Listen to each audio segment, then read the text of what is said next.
The Sins That Are Past. By Pastor Cornelius R. Stam. In chapter 3 of St.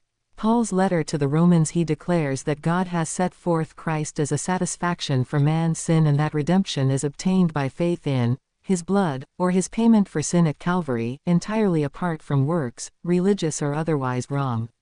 3:21-26. But in this same passage he states that this remission concerns the sins that are past, vir. 25. What does he mean by this? Some have taught from this verse that when a sinner turns to God for salvation, all his sins are forgiven up to that time, and now that he is saved, he is henceforth responsible for himself. But this would mean that God saves men by his grace only to turn them over again to their own weak and sinful natures. If this were the case, the converted sinner would be lost again the same day, for what Christian believer is wholly free from sin?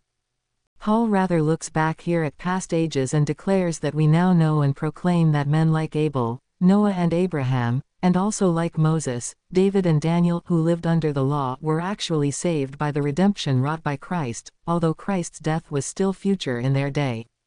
In other words, Christ died, not only for the sins which we have committed, but also for the sins which are past. The believers of past ages simply believed what God told them then, and God counted them righteous. General 15:6 on the basis of Christ's coming payment for sin. We have the same truth set forth in Hebrews 9:15, where we are told that Christ's death availed also for the redemption of the transgressions that were under the first covenant, i.e., the law. How blessed we are to live at a time when God's plan of salvation has been fully revealed, and that we can now look to the Lord Jesus Christ and exclaim with Paul, "He loved me, and gave himself for me." Gal. 2:20.